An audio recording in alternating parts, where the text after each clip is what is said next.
আমরা সরকারের পক্ষ থেকে যে প্লট পাবো, যে বাজেট পাবো, পরিষ্কারভাবে তার আয় এবং ব্যয় আপনাদের সামনে আমরা তুলে ধরব। আমার এবং আমার ব্যক্তিগত পরিবারের বার্ষিক আয় এবং ব্যয়ের বাজেট আপনাদের সামনে তুলে ধরা হবে, যাতে কোনো স্বচ্ছতার ঘাটতি আপনাদের সামনে পরিলক্ষিত না হয়। সম্মানিত ভাই এবং বন্ধুগণ, বাউফলের মানুষের সবচেয়ে বড় দাবি সততা, সম্মান, মর্যাদা নিয়ে আমরা একসাথে কাঁধে কাঁধ মিলিয়ে বাউফলে বাঁচতে চাই। বাউফলের মধ্যে সীমাবদ্ধ থাকবে না, বরিশালের মধ্যে নয়, বাংলাদেশের মধ্যে নয়, আন্তর্জাতিক পরিমণ্ডলে বাউফল পরিচিতি পাবে। ভাই এবং বন্ধুগণ, আমরা এখানে স্বাস্থ্য সেবা 100 শয্যা থেকে 250 শয্যা, আমাদের বগা সেতু নির্মাণ, মায়েদের জন্য স্বাস্থ্য সেবা নিরাপদ করা, মাতৃত্বকালীন সুরক্ষা সেল গঠন, আমাদের হিন্দু ধর্মাবলম্বীদের জন্য নিরাপত্তা সুরক্ষা সেল গঠন করা, প্রবাসী ভাইদের জন্য প্রবাসী কল্যাণ সোসাইটি নির্মাণ করে তাদের পরিবারের নিরাপত্তা নিশ্চিত করা, আমাদের বাউফলের সড়ক যোগাযোগ ব্যবস্থা, ইতিমধ্যে যে আস্থার সংকট তৈরি হয়েছে রাস্তা থেকে, রাস্তায় আমরা অবশ্যই আস্থা ফিরিয়ে নিয়ে আসব।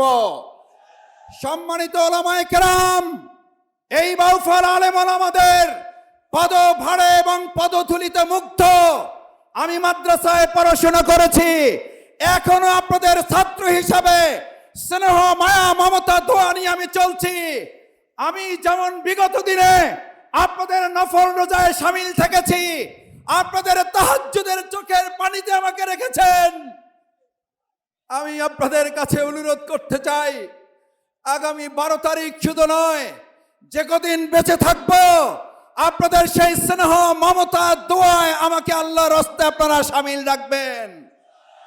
সম্মানিত বাউফলবাসী, আমাদের বাউফলের সবচেয়ে বড় সমস্যা নদী ভাঙন। নদী ভাঙন রোধকল্পে ইতিমধ্যেই আমরা আমাদের সম্মানিত উপদেষ্টা ডাক্তার সৈয়দ রেজওয়ান হাসানের সাথে দেখা করেছিলাম, কিছু কাজ শুরু করেছি। ইনশাআল্লাহ আমরা বাউফলকে বাঁধের কবলে নিয়ে এসে এটাকে সুরক্ষিত করার ব্যবস্থা করব। কৃষক শ্রমিকদের মাঝে বীজ, কীটনাশক এগুলো আমরা ন্যায্য মূল্যে তাদের হাতে আমরা পৌঁছে দেব। আমার ভাই এবং বন্ধুগণ, আমি আপনাদের বিবেকের কাছে একটা কোশ্চেন রাখতে চাই, আমরা কি এবার ভোট 10 বছরের ডাকাতি মামলায় জেলের সাজা আছে তাকে ভোট দেব, নাকি আমরা ন্যায়ের প্রতীকে ভোট দেব? যিনি ওসিকে এবং এখানকার সাংবাদিক শিক্ষকদেরকে লাঞ্ছিত করেছেন তাকে ভোট দেব, নাকি সম্মান এবং মর্যাদার প্রতীক দাঁড়িপাল্লায় ভোট দেব? আমার ভাই এবং বন্ধুগণ, আসুন আগামী 12 তারিখ আপনার ভোট আপনি দেবেন, এটার সুরক্ষার দায়িত্ব আমরা আপনারা সবাই মিলে নেব। রাজি আছেন কারা? আমার ভোট কেউ ডাকাতি করতে পারবে? আমাদের কেন্দ্র কেউ দখল করতে পারবে? কেন্দ্র পাহারা দিতে যদি আমার বাউফলের 7 শহীদ পরিবারের মতো আরো বুক পেতে রক্ত দিতে হয়, জীবন দিতে হয়, কেন্দ্র পাহারা দিয়ে আমার ভোটারদের ভোট রক্ষা করতে রাজি আছেন কারা?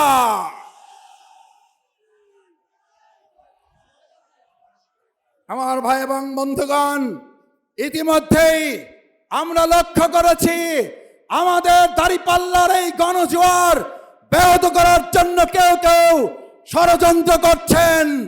2024-এর 5ই আগস্ট যেভাবে ষড়যন্ত্র মোকাবেলা করা হয়েছে, প্রয়োজনে 12ই আগস্ট আরেকটা 5ই আগস্ট সংগতি হবে। 12ই ফেব্রুয়ারি 5ই আগস্টের চেতনা নিয়ে ফজর নামাজ পড়ে আমরা কেন্দ্রে কেন্দ্রে হাজির হয়ে যাব।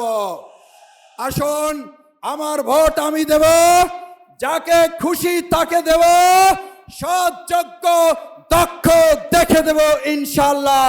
সেই প্রত্যাশা ব্যক্ত করে আমাদের সম্মানিত আমিরে জামাত বাউফলে এসেছেন। বাউফলের এই সিট আমরা দাঁড়িপাল্লার পক্ষে জাতীয় সংসদে তাকে উপহার দেব ইনশাআল্লাহ। সবাই রাজি আছে ইনশাআল্লাহ? আল্লাহ আমাদের কবুল করুন। আসসালামু আলাইকুম ওয়া রাহমাতুল্লাহি ওয়া বারাকাতুহু।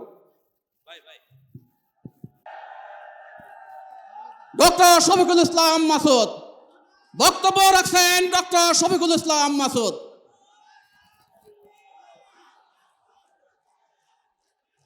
নারায়ণ তাকবীর। এই বাউফলে কোন নেতা আছে? সেই নেতা আরো জোরে বিজয়ী হবে। 12 তারিখ সংসদে এমপি হবে, মন্ত্রী হবে, জনতার। আসসালামু আলাইকুম ওয়া রাহমাতুল্লাহি ওয়া বারাকাতুহু। আউযু বিল্লাহি মিনাশ শাইতানির রাজিম।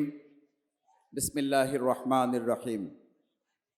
11 দলীয় নির্বাচনে ঐক্য বাউফল 2 আসনে আজকের দাঁড়িপাল্লার প্রতীকের সমর্থনে এই ঐতিহাসিক জনসভার সম্মানিত সভাপতি জননেতা জনাব মাওলানা ইসহাক মিয়া, আজকের এই ঐতিহাসিক জনসভার প্রধান অতিথি 11 দলীয় নির্বাচন ঐক্যের শীর্ষ নেতা, আগামীর বাংলাদেশ পরিচালনার অন্যতম স্বপ্নদ্রষ্টা, মানবিক বাংলাদেশ নির্মাণের অন্যতম রূপকার, বাংলাদেশ জামাত ইসলামীর সংগ্রামী আমিরে জামাত, 2024 জুলাই আগস্ট গণ অভ্যুত্থানের অন্যতম অগ্রসেনানী জননেতা জনাব ডাক্তার শফিকুর রহমান। আজকে তাকে আমরা বাউফল উপস্থিত করেছি। বাউফলবাসী আসন কি সংসদে দাঁড়িপাল্লার প্রতীক হয়ে কি উপস্থিত করতে পারবে ইনশাআল্লাহ? আমাদের নেতা দেখতে কি ঢাকায় বরিশাল যেতে হয়, নাকি আমাদের নেতা আমাদেরকে দেখতে আসে? আলহামদুলিল্লাহ 12 তারিখে তার প্রতিফল আমরা দেব ইনশাআল্লাহ।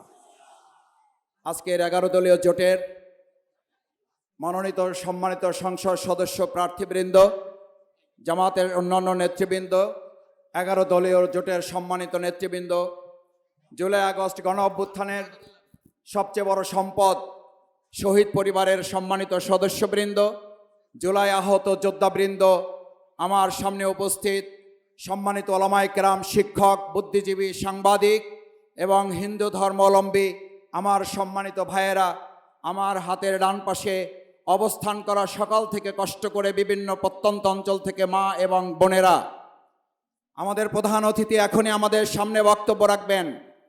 আমি আপনাদের সন্তান, আমি আপনাদের ছেলে, আমি আপনাদের সাথে 17 বছর লড়াই করেছি। আমি 17 বছর আপনাদের কাছে কথা বলেছি। আজ আমাদের প্রধান অতিথির কথা আমরা শুনব। আমি শুধু বলছি, যদি দাঁড়িপাল্লার প্রতীক এখান থেকে আল্লাহ কবুল করে আপনারা বিজয় করেন, এখানকার সংসদ সদস্যের অফিস হবে দুর্নীতি ঘুষ মুক্ত অফিস, দালাল মুক্ত অফিস হবে সংসদ সদস্যের অফিস। স্বচ্ছ অভিযোগ বক্স প্রদান করা হবে, যেখানে অভিযোগ পেশ করার পর প্রমাণিত হলে সে ব্যাপারে পদক্ষেপ গ্রহণ করতে আমরা বাধ্য থাকব।